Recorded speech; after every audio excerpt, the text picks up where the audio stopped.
Hello everyone! For today's vlog, pag-uusapan natin ang mga dahilan kung bakit may mga taong makikitid ang utak. Bakit nga ba may mga taong ang sikip ng utak? Kahit anong paliwanag mo, todo depensa pa rin sa maling paniniwala. Hindi ba kayo napapagod? Kung isa ka sa mga taong ayaw makinig, ayaw tumanggap ng bago at feeling laging tama. Pag-usapan natin ngayon ang dahilan kung bakit makikitid ang utak ng ilang tao. Una, pagkakaroon ng labis na ego or pride. Ito ang pinaka-toxic na dahilan kung bakit may mga taong makitid ang utak, ang labis na ego o pride. Alam mo, yung mga taong ayaw i-admit na mali sila, kahit na halatang halata na, sa totoo lang hindi masama ang pagkakaroon ng pride. Normal sa taong protektahan ng sarili niya at ipaglaban ang paniniwala niya. Pero kapag sobrang taas ng pagtingin mo sa sarili mo, to the point na kahit may mas valid, mas makatwiran o mas updated na idea, ayaw mo tanggapin. Doon na nagiging problema. Bakit? Kasi ang mga taong may sobrang ego, laging naka-defensive mood. Para bang kapag sinabi mong mali siya, iniisip niya na inaatake mo na ang buong pagkatao niya. Kaya kahit anong paliwanag mo, hindi yan papasok sa utak niya. Nakasara na kasi may pader siya sa katawan niya, gawa ng pride at sobrang takot nilang magmukhang tanga. Mas lalo silang nagmumukhang, alam mo na, kasi imbis na matuto, ipinipilit ang mali. Akala nila, imbis na umunlad ang pag-iisip, ikinakadena nila ang sarili nila sa ideyang sila lang ang tama. Kasi ayaw nilang i-acknowledge na pwede silang magkamali.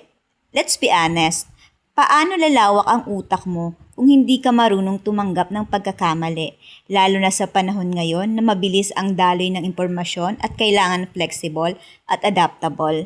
Ang mindset, ang sobrang pride ay parang virus, nakakahawa at kapag hindi na manage, nagiging toxic kahit saan.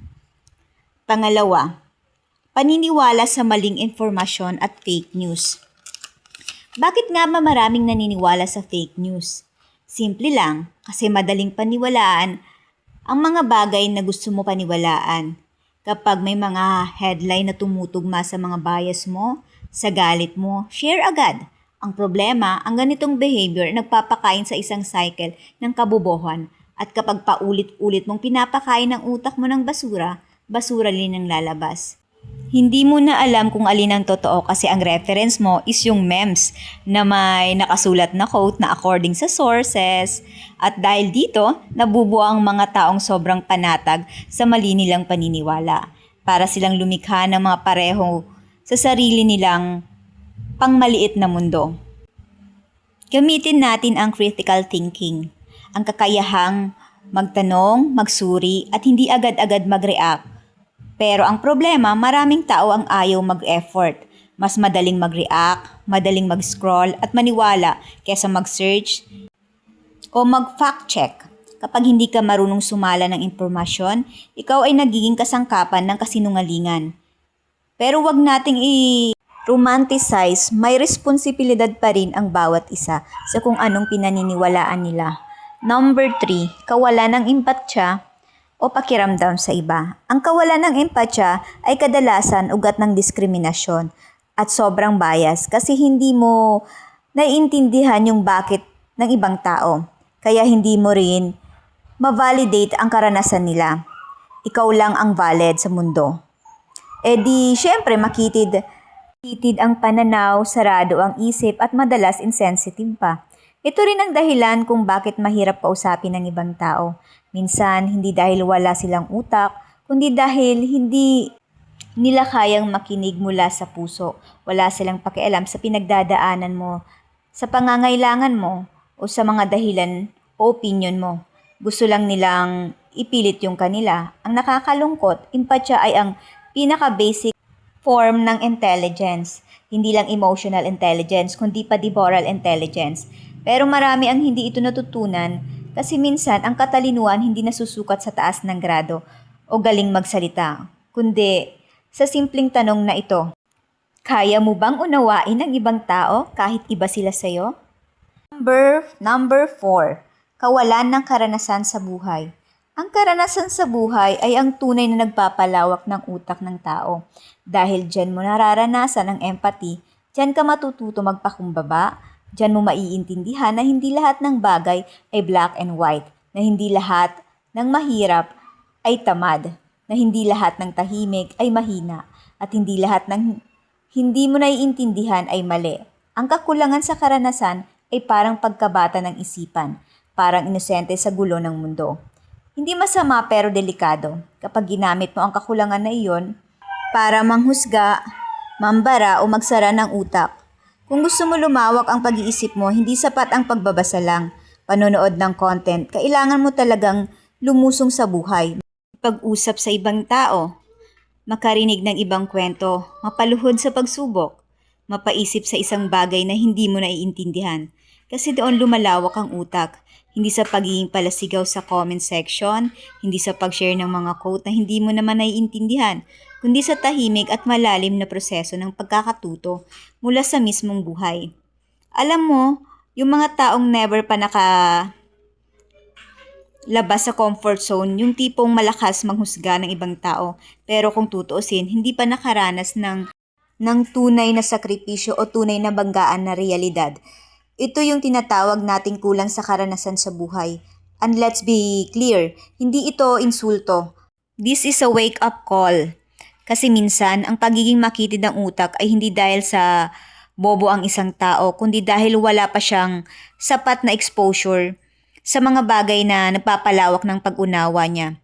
Parang ganito, paano mo maunawaan ang gutom kung di ka pa nakaranas ng magutom? Paano mo maiintindihan ang trauma kung hindi mo pa nararanasan, maiwan o masaktan?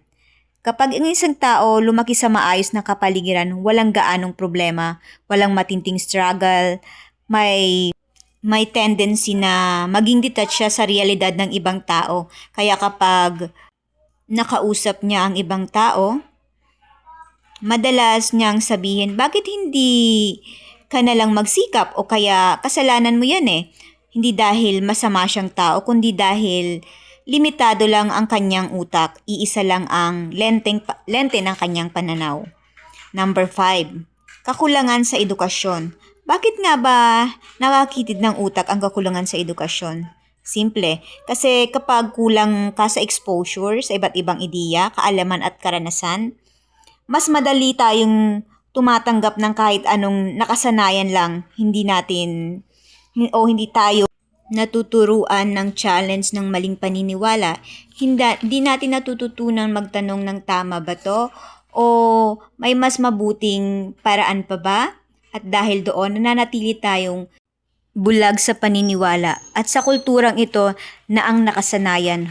Huwag nang pakialaman ang masaklap pa ay ang mga taong kulang sa edukasyon. Kadalasan hindi nila alam na kulang sila, akala nila sapat na yon. Alam nila, kaya kapag may bagong impormasyon, nire-reject agad. Hindi dahil ayaw nilang katotohanan, kundi dahil hindi sila sanay humarap sa ideyang taliwas sa kanilang worldview. Kaya madaling maapektuhan ng fake news, madaling nagpapaloko, madaling nagpapakulong sa echo chamber. Sa totoo lang, hindi lahat may access sa dekalidad ng edukasyon. Minsan, ang problema hindi lang sa individual kundi sa systematic. Kulang ang pondo sa public school, outdated ang curriculum, overload ang mga. So nagkakaroon tayo ng henerasyon ng mga kabataang hindi naturuan maging critical thinkers, kundi tagatanggap lang ng utos at impormasyon. Pero ito ang twist, kahit hindi ka pa rin nakapagtapos sa kolehiyo, pwede ka pa rin maging bukas ang isip. Kasi ang tunay na pagkatuto, lifelong ang utak. Parang muscle, kailangan pinapagana, pinapalawak, ini-expose sa iba't ibang ideya. So kung may mga kakilala kang sobrang sarado ang isip tapos sinasabi pa na, ganyan kami, pinalaki o yan ang tinuro sa amin sabihin mo, hindi excuse ang kinalakihan mo para manatili kang makitid. Ang pananaw, may utak ka, gamitin mo. At yan ang 5 reason kung bakit may mga taong makikitid ang utak. Thanks for watching. Don't forget to like, share, and subscribe to my YouTube channel. Thank you. See you on my next video.